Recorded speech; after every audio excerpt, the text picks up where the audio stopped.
US president Donald ട്രംപിന്റെ മേൽനോട്ടത്തിലുള്ള ഗസയിലെ പുതിയ ഭരണസമിതിക്ക് ആയുധങ്ങൾ കൈമാറാൻ ഹമാസ് സമ്മതിച്ചിരിക്കുന്നു എന്നാണ് റിപ്പോർട്ടുകൾ. ഈ മാസം നടന്ന സമാധാന ചർച്ചകളുടെ ഭാഗമായാണ് ഈ നിർണായക നീക്കമെന്നാണ് വിവരം. ഒടുവിൽ നിരായുധീകരണത്തിന് വഴങ്ങിയോ ഹമാസ്? എന്താണ് യാഥാർത്ഥ്യം? വിശദമായി അറിയാം. സ്വാഗതം ഇൻഡെപ്തിലേക്ക്.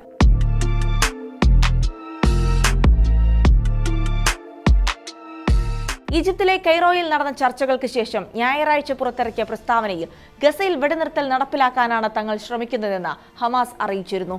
ഇസ്രായേൽ സൈന്യം ഗസയിൽ നിന്ന് പൂർണ്ണമായി പിന്മാറുക, യുദ്ധം തകർത്ത പ്രദേശങ്ങളുടെ പുനർനിർമ്മാണം തുടങ്ങുക, ജനങ്ങളുടെ ദുരിതം അവസാനിപ്പിക്കുക എന്നിവയാണ് തങ്ങളുടെ പ്രധാന ആവശ്യങ്ങളെന്നും അവർ വ്യക്തമാക്കി.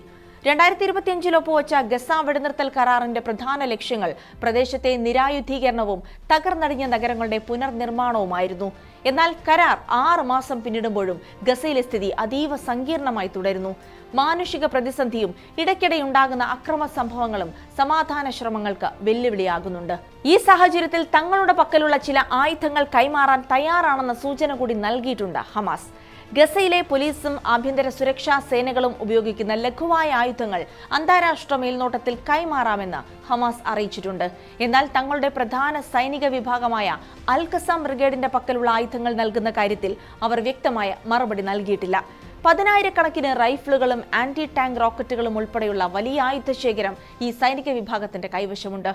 യുഎസ് പ്രസിഡന്റ് ഡൊണാൾഡ് ട്രംപിന്റെ നേതൃത്വത്തിലുള്ള ബോർഡ് ഓഫ് പീസ് എന്ന അന്താരാഷ്ട്ര സംഘടനയുടെ കീഴിൽ ഗസയുടെ ഭരണം നടത്താൻ രൂപീകരിച്ച ഫലസ്തീൻ അഡ്മിനിസ്ട്രേറ്റീവ് കമ്മിറ്റിക്കായിരിക്കും ഈ ആയുധങ്ങൾ കൈമാറുക. ആയുധങ്ങൾ വിട്ടുകൊടുക്കാൻ ഹമാസ് തയ്യാറാകുന്നത് ഇതാദ്യമായാണ്. എന്നാൽ ഹമാസിന്റെ ഈ നീക്കം ഗസയുടെ പൂർണ്ണമായ നിരായുധീകരണം എന്ന ഇസ്രായേലിന്റെയും ട്രംപിന്റെയും പദ്ധതികളോട് പൂർണ്ണമായും യോജിക്കുന്നതല്ല. പുതിയ ഭരണസമിതിക്ക് അധികാരം കൈമാറാൻ തയ്യാറാണെന്ന് ഹമാസ് മറ്റ് ഫലസ്തീൻ സംഘടനകളുമായി നടത്തിയ ചർച്ചകളിൽ വ്യക്തമാക്കിയിട്ടുണ്ട്. എന്നാൽ ഭരണമൊഴിഞ്ഞാലും ഒരു രാഷ്ട്രീയ പാർട്ടിയായി തങ്ങൾ തുടരുമെന്നും അവർ അറിയിച്ചു. സ്വതന്ത്രമായ ഫലസ്തീൻ രാജ്യം നിലവിൽ വരുന്നതുവരെ ഇസ്രായേലിനെതിരെയുള്ള പോരാട്ടം തുടരുമെന്ന നിലപാടിൽ ഉറച്ചു നിൽക്കുകയാണ് ഹമാസ്.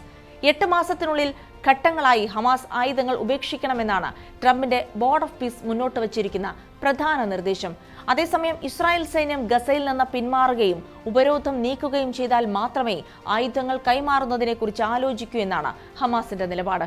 തങ്ങളുടെ ആയുധങ്ങൾ ഇസ്രായേലിനെതിരെ പോരാടാൻ മാത്രമല്ല, ഗസയിലെ മറ്റ് സായുധ സംഘങ്ങളുമായുള്ള പ്രശ്നങ്ങൾ പരിഹരിക്കാനും ആവശ്യമാണെന്ന് ഹമാസ് പറയുന്നു. നിലവിലെ ചർച്ചകളിൽ ഉടൻ ഒരു പുരോഗതി ഉണ്ടാകുമെന്ന് ഹമാസ് പ്രതീക്ഷിക്കുന്നില്ല. ഒക്ടോബറിൽ ഇസ്രായേലിൽ തെരഞ്ഞെടുപ്പ് നടക്കാനിരിക്കുന്നതിനാൽ അതിനു മുൻപ് പ്രധാനപ്പെട്ട തീരുമാനങ്ങളൊന്നും ഉണ്ടായേക്കില്ലെന്ന് അവർ കരുതുന്നു. കൂടാതെ ഗസയിൽ ഇസ്രായേൽ വീണ്ടും ആക്രമണം തുടങ്ങാൻ സാധ്യതയുണ്ടെന്നും ഹമാസ് മുന്നറിയിപ്പ് നൽകുന്നുണ്ട്.